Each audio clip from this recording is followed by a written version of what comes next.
Yo, my name is Robert George, and in today's video I want to teach you mental frameworks, mental models which the millionaires, billionaires, all the highly successful people use.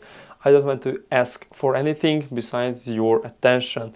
These are really hard to explain, and English is my third language. I will try to be the best of the best in explaining. And if you can learn something, just click the like button, and if no, then tell me that it was a bad video. So let us go. Let me state to you how much mental models there are in my head right now, which I can teach to you right now. But firstly, we should all talk about what are the mental models. So mental models or mental frameworks which you can use are a way of thinking about a problem which you have. So if you think about it, there's a problem, I don't know, not making money. How can you solve that problem? There are a ton of ways to solve it in ton of different mental frameworks. So, what are these which I know? One is critical thinking. This is one of the most interesting ones. Then there is something called non-binary thinking. I will just write the TH in thinking. Then there is first principle. There is second order consequences. There is Socratic reasoning.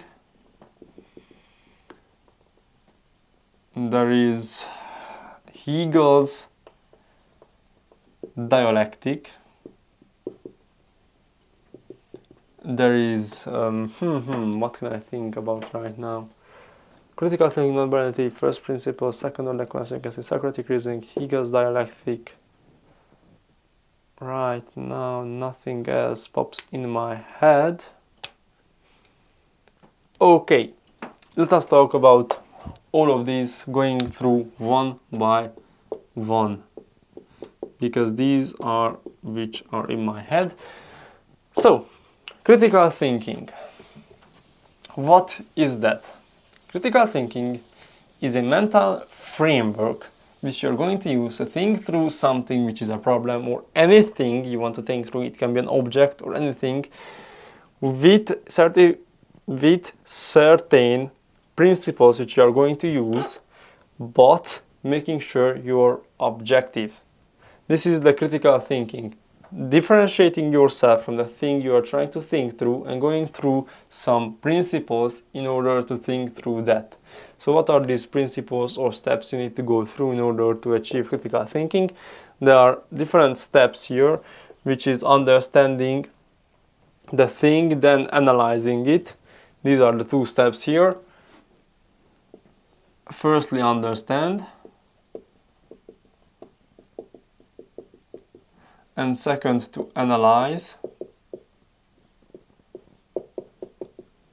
So, how do we understand? There are 6 steps here. First is we have to remove, it is called remove yourself. You have to remove yourself in order to stay objective when you're thinking about this thing. Second is going to be not remove, but identify objects. So what you are thinking to, you have to identify objects or elements which create this whole thing. If you have learned about systems or similarly anything like this, the system has 5 steps. These are, or 5 things which the system has. These are the things 1, 2, 3, 4, 5. And when you think about it, what is a system? As you see, here are the elements. There's an input, process, output, feedback loop, and an environment. These are the objects of a system. And in the same way you're thinking through something, you have to analyze what it is. I spent 3 days analyzing what is content creation. Like, what is content creation? I have designed it in this way, in the objects. This is content creation when it comes to this. There is a creator who creates a piece of content for a reason, and this content is going to be posted on a platform, which is the platform is going to distribute the content for the viewer, and the viewer is going to consume that content. This is content creation. This is how I analyzed it and went through it by understanding it with critical thinking. Now, first step is identify relationship. As you have seen in the system, this is the input, this is process, there is a relationship here. The input goes to a process, then another relationship here goes to the output. These are the relationships you need to understand. And if you think about a problem which is like, I don't know, in a family, there is some kind of problem that you run into, or in a friend group, because that is easier to understand. I don't know, person number 1, person number 2, and person number 3. There's a problem here. You have to identify the relationship. So person number 1 likes person number 2, and person number 2 hates person number 3, and person number 3 has a problem with person number 1. This is the relationship in this friend group. Now, next, fourth is going to be identify timeline. If you are thinking through something which is in the same way the friend group, I shouldn't have cleaned this. You cannot solve the problem until you don't understand what happened till that point. So if you think about it, this is person number 1 hates or likes, this is hate, and this is hate. What led up to this point? Here. If you think about it, I don't know, person number 1 likes person number 2 because from the start of the friend group until now, what things happened? Here, I don't know, something bad happened with person number 2 and person number 3. Here, person number 3 had something with person number 1. You have to understand here what happened in order to understand what is the whole system or whole friend group's problem is. Fifth, remove emotion. When you see a problem like this, you're going to have emotion. You have to analyze it in this way, that you stop for a minute, understand that you have an emotion, and when you have an emotion, you just want to stop. Okay, I have an emotion, let's go to the next step. And the next step is going to be removing loops. If you want to analyze something like a object, or I don't know, like content creation, you can run into the problem that you analyze and create an object which is a loop. Meaning that in logistics there is the law of non-contradictory, meaning that in logic there's a law called law of non-contradictory, which states that A cannot be explained by A. Like if I say that a bird is a bird which flies, that is not true, because it's true, but you cannot explain it in that way because it's not logical. It will become a loop. So A is an A, A is an A, A is an A, A is an A, and it's a loop. But you can say that A is B, because that is not a loop. So this was understanding, and analyzing is a bit easier because you have to just analyze the whole thing. Here, if you want to think through some things which are arguments, like when two politicians have two points of view, then you can understand it and you have to analyze which is true and which is not true in the form of what they are saying by understanding it firstly. This was critical thinking basically. The analyzing part, there are no literal steps you need to take in order to understand something. It is all different for everything, but to understand something, these are the steps you need to take. Of course, there are some times when there is no timeline. Like if you want to think about content creation, you can draw a very good timeline, but if you want to think about, I don't know what's this in English, this cleaner, if you think about this, there's no timeline that you have to think about. So this is how critical thinking works. Let us go to the next one, which is going to be non-binary thinking. I have to make sure that that is not there. Non-binary thinking. This is a framework which states that something is not good or bad, but rather it's on a spectrum. So, I cannot say to you that you are good or bad on the non-binary thinking framework, because it's not this or this. It's not the extreme point. It's not a dichotomy.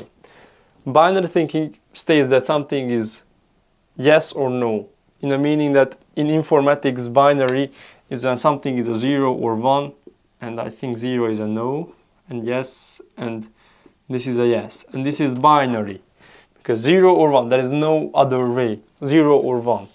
But non-binary states that it is a spectrum. It's not 0 or 1, but it's something in the middle.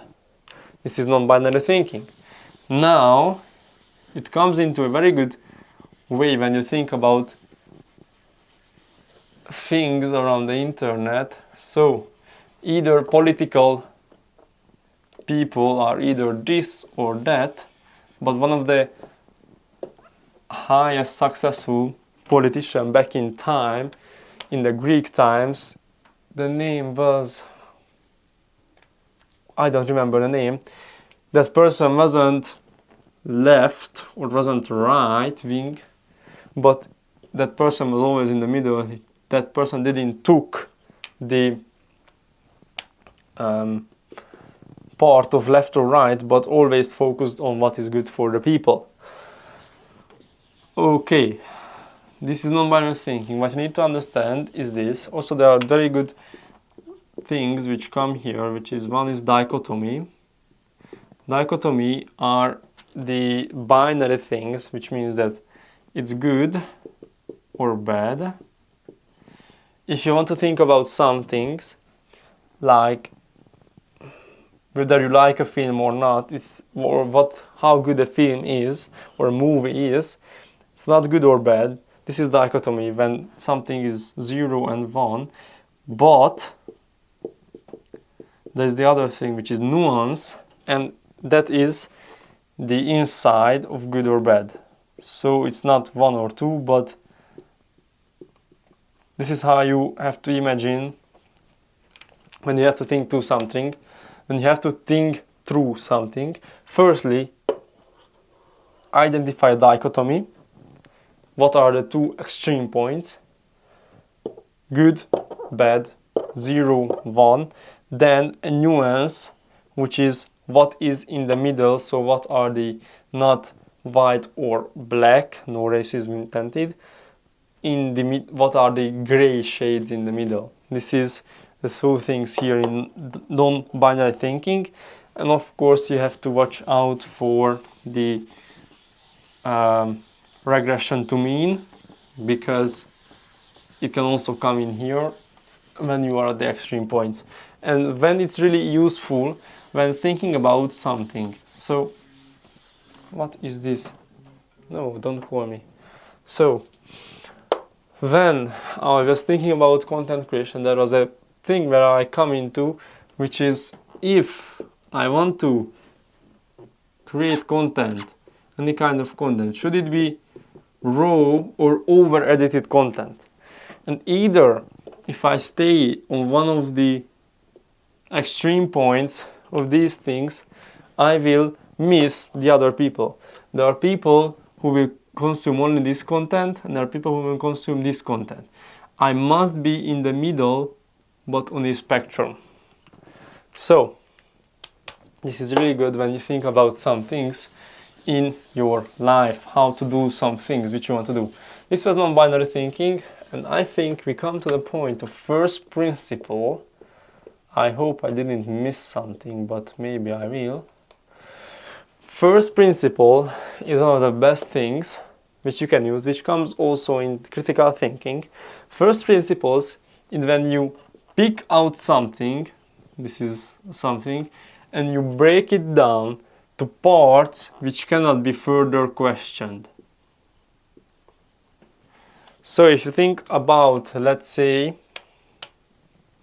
when I think about content creation, and I say that it's a content on a platform distributed to a viewer, and which was created by a creator, there are 4 parts. These things can be further questioned, but I have created the first principle of content creation. Then I can go and create the first principle of content, and I can create the first principle of platform, then I can create the first principle of the viewer and the first principle of the creator.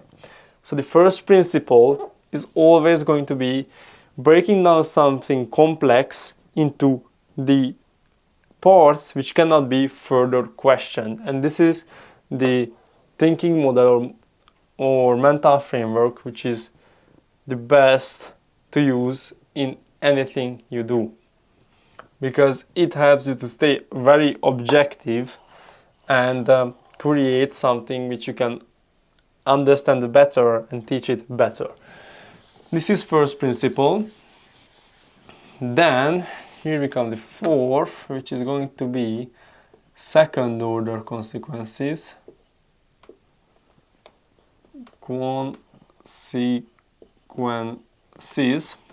So second order consequences have the first order consequences, then the second order consequences, which shows how things do not just have a cause and effect,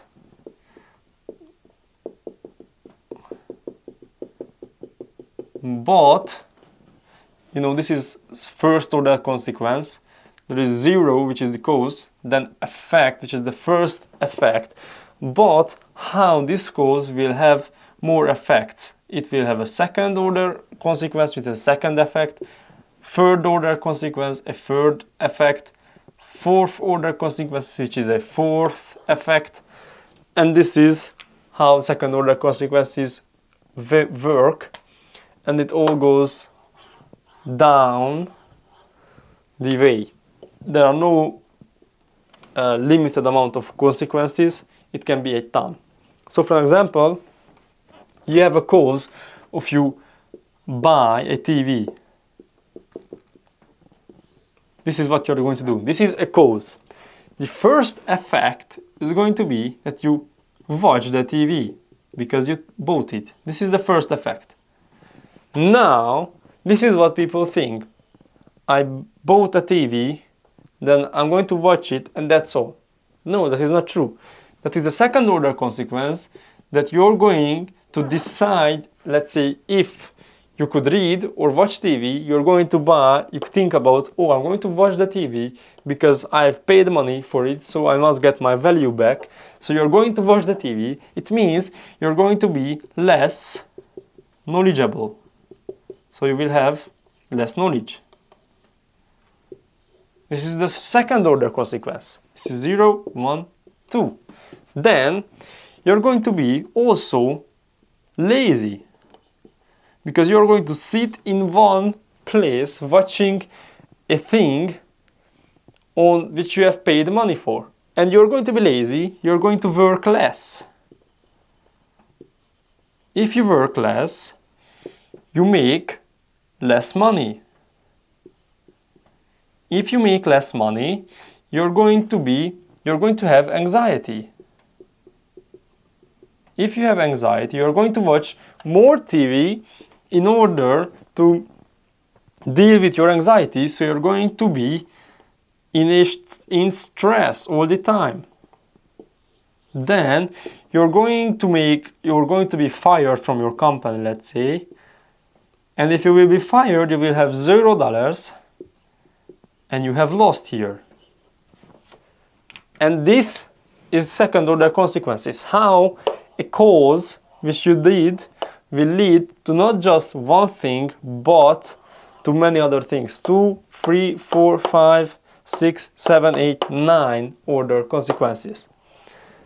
I don't know, here there's more things. I don't know, your wife will leave you, your kids will be angry at you, you will start drinking, you will, I don't know, don't hate your life. And this is just from the idea of buying a TV. And this is one of the most important when coming to understand your life or understand how things work. And if you don't understand this, I'm really sad for you. You have to watch out all of your actions, because of this thing. What you're doing will have a positive loop to it or a negative loop.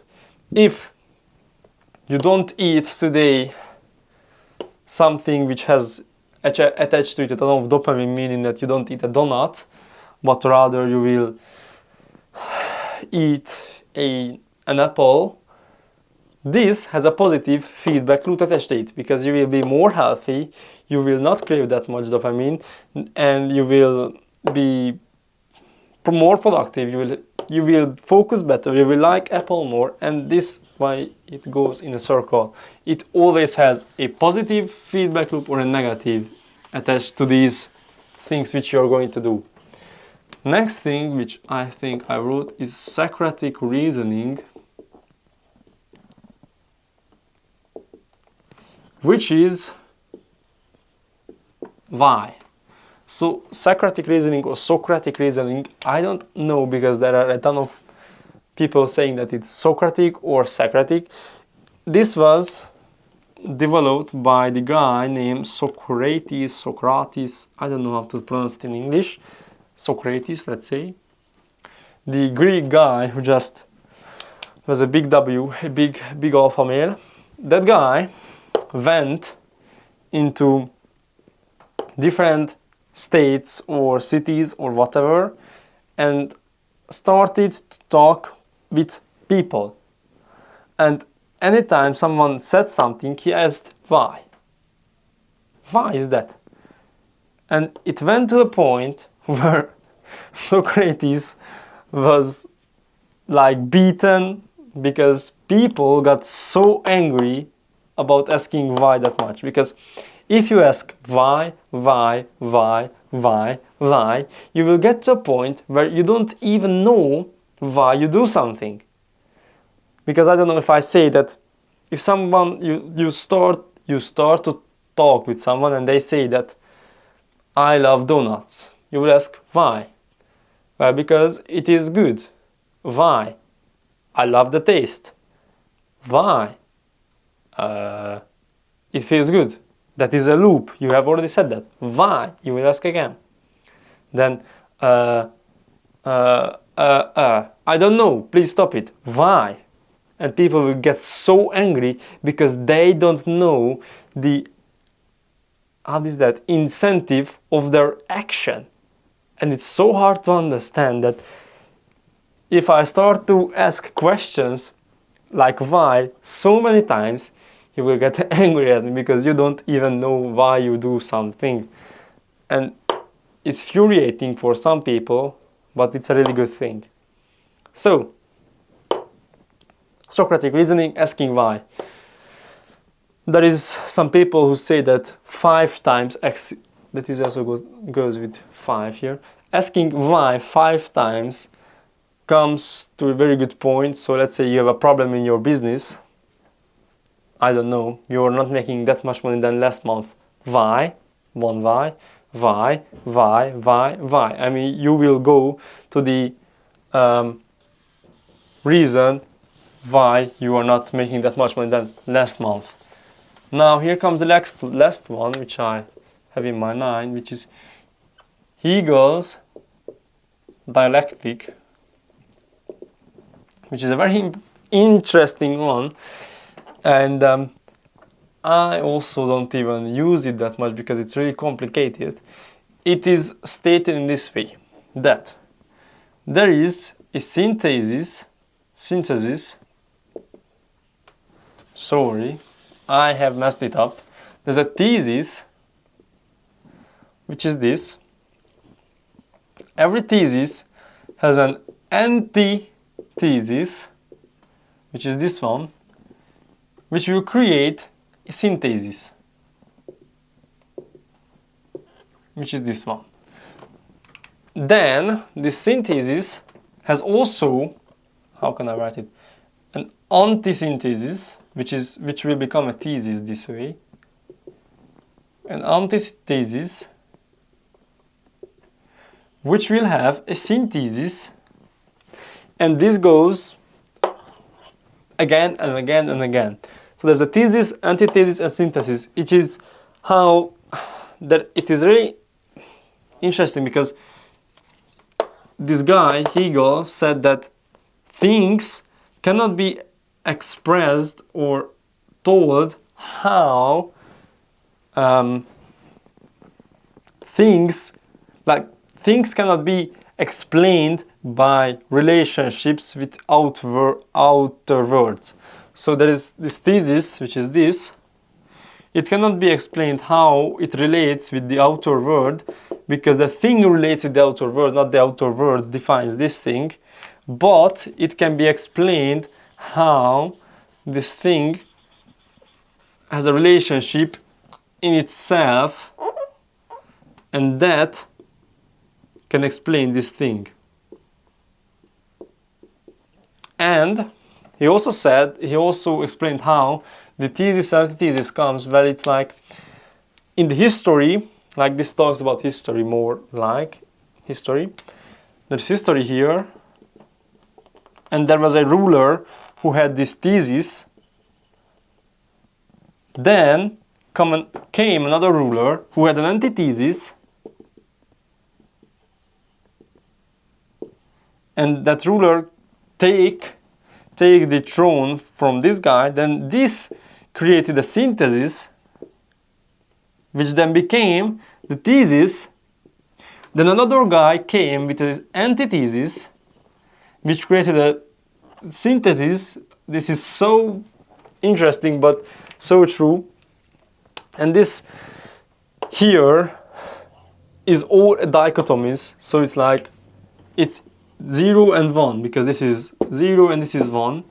So it comes back here with non-binary thinking, if you think about it, and the regression to mean, because if you have a non-binary thing here like this, if there is something on the extreme here, it is rather to go to another extreme point rather than to the middle here. So this is Hegel's dialectic, and I'm going to try to think about anything more here.